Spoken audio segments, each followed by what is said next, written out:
Chapter 19. Homeward Bound.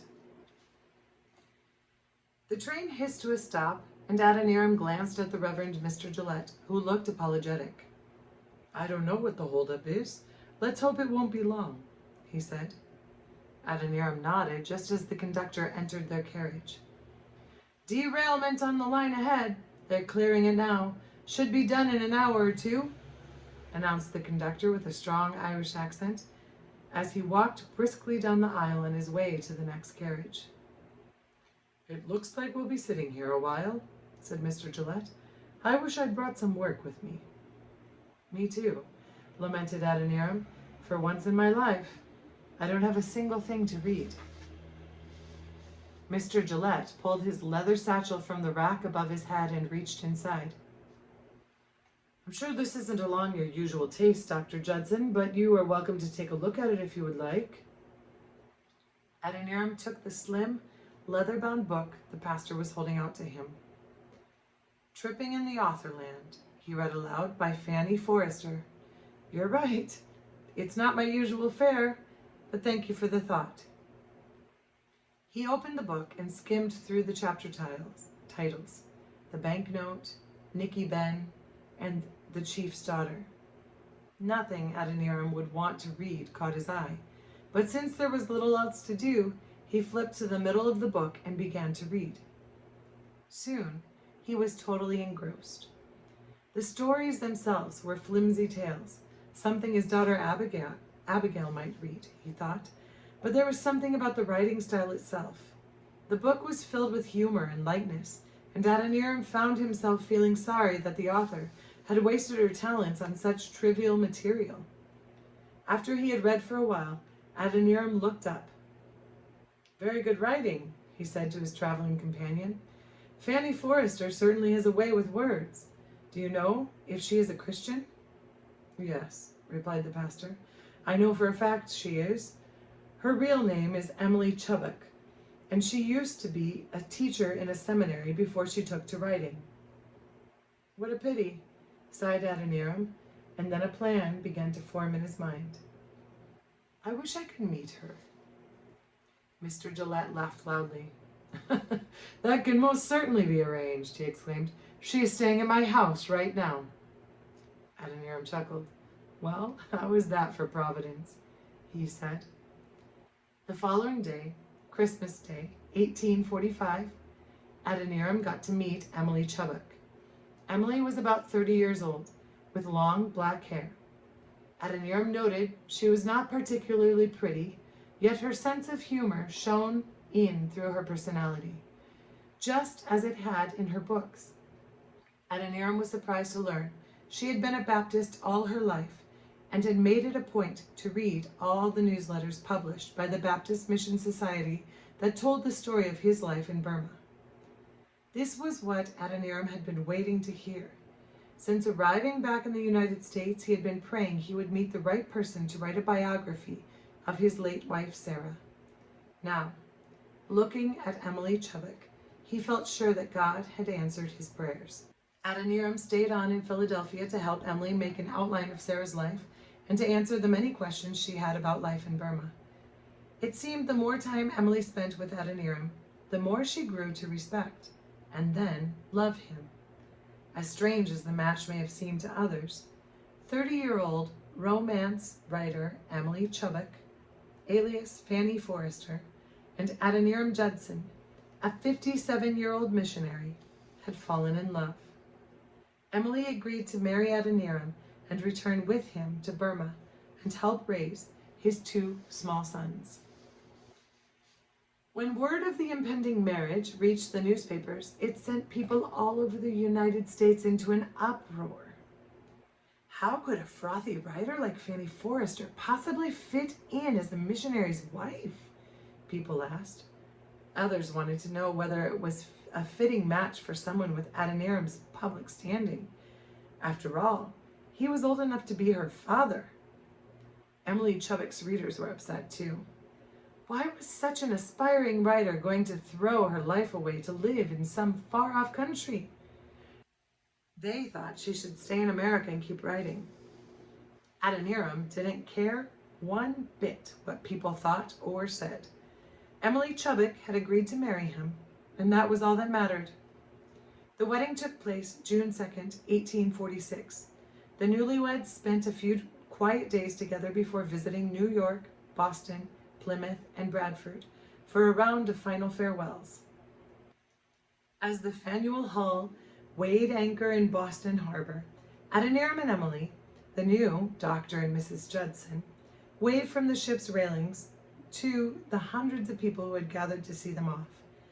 Adoniram felt sure it would be the last time he ever saw his native homeland, and he stood on deck long after the scene had faded from view. As he stood there, he thought about the last time he had watched America recede from view. The other 3 people who had stood with him on the deck of that ship were all dead. Now a new wife stood at his side.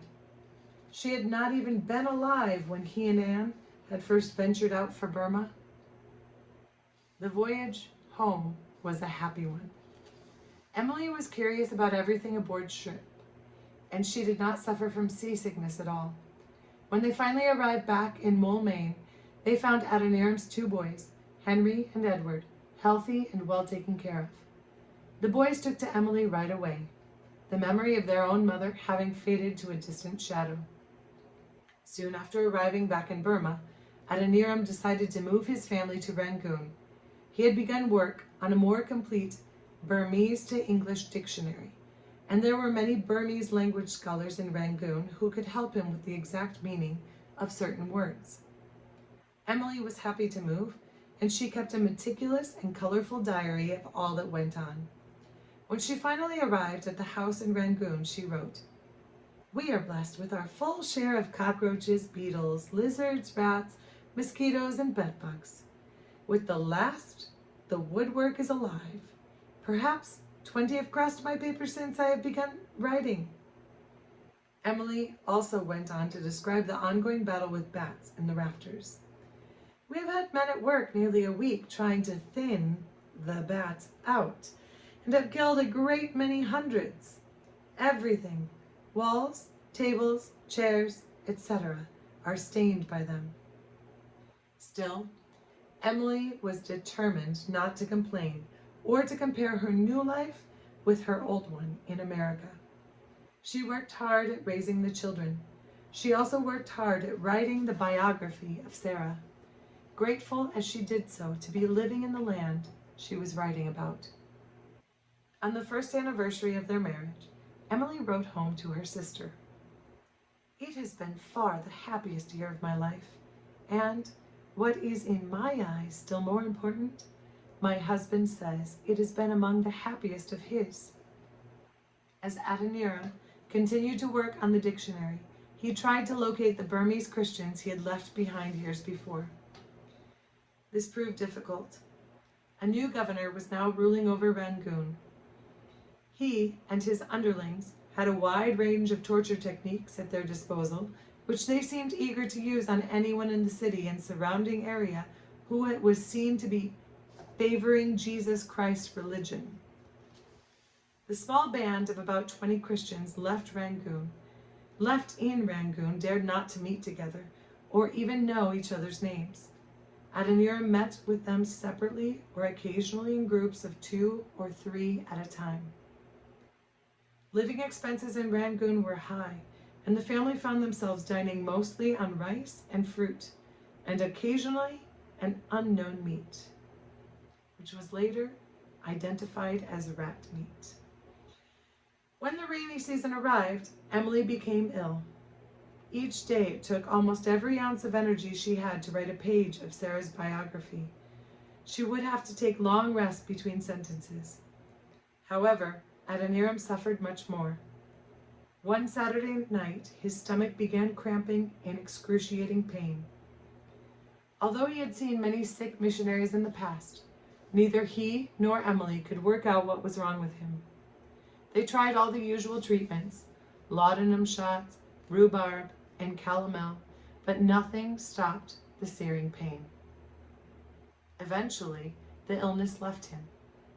Though he was weak for a long time, As he lay recovering, Adoniram thought about all the obstacles he had faced in Burma.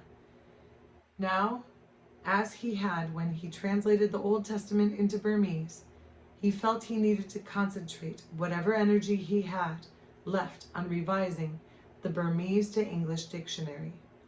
Other missionaries would follow to Rangoon, and a thorough, well-written Burmese dictionary would make their job a lot easier. On August 31st, 1847, the Judson family packed up and returned to Moulmein. Moulmein was much smaller than Rangoon and provided a much easier environment in which to live. Emily was relieved to be moving. She was expecting a baby soon and would be glad to be living closer to Amherst and its European doctor.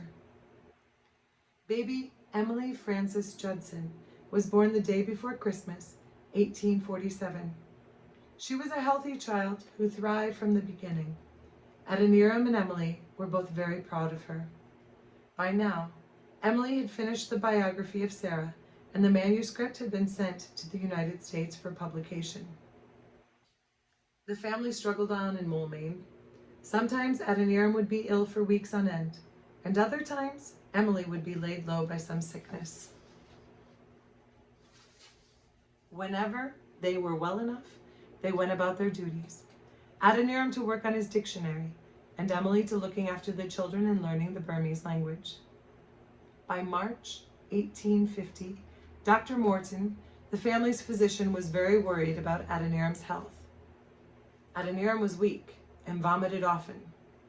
The doctor suggested a sea voyage as the only hope of cure.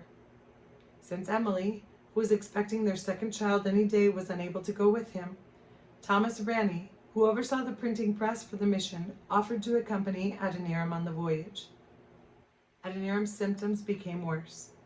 His feet swelled, and then the entire left side of his body. Emily began to suspect he was dying, and so the night before he was due to set sail, she asked him if he was prepared for the possibility of death. Adoniram replied, "I'm not tired of my work, neither am I tired of the world. Yet when Christ calls me home, I shall go with the gladness of a boy bounding away from his school." On Wednesday, April 3rd, 1850, 61-year-old Adoniram was carried aboard the French bark Astrid Marie, bound for the Isle of France. It was a sobering moment. The church members gathered at the dock to beg him not to go. They told him they could not bear the thought of his being buried at sea, with no grave for them to visit. Adoniram sympathized with them, but the doctor had told him that a voyage was his only hope for survival, and he felt it would be wrong not to do all that he could to live. 9 days out to sea, on April 12, 1850, Adoniram Judson died. The ship's carpenter made a rough coffin, and Adoniram's body was placed inside the coffin, which was slid overboard that same evening. There were no hymns, no prayers, no speeches, no dramatic goodbyes, just a few simple words muttered by the French captain of the Astrid Marie as the ship sailed by the Andaman Islands. Ironically, Adoniram was buried at sea in almost the same spot that his and Anne's first child had been buried on their first voyage to Burma 37 years before. 10 days later, back in Moulmein, Emily Judson gave birth to a second child, a son who she named Charles, but who died that same day. 4 months later, at the end of August, she received word that Adoniram had died. After giving it much thought, Emily decided to take the 3 children, 2 of Adoniram and Sarah's, and her own daughter, Emily, back to the United States. They arrived home in October 1851. Emily immediately set about helping the president of Brown University with the biography he was writing of her late husband. After her time in Burma, however, she was never healthy again, and soon after her arrival home, she was diagnosed with tuberculosis. 2.5 years later, On June 1st, 1854, Emily Judson, also known as Fanny Forrester, died. The 3 children Emily brought home with her from Burma all lived into adulthood. Henry fought for the Union Army in the Civil War, during which he was seriously injured. Edward became a pastor, and Emily's only child, Emily Frances, became a wife and mother. The 3 children Adoniram had left in America on his trip home also thrived. Like her aunt before her, Abigail became headmistress of Bradford Academy. Adoniram Jr. became a doctor, and Elnathan became a pastor. George Boardman Jr., Sarah and George Boardman's son, also became a pastor.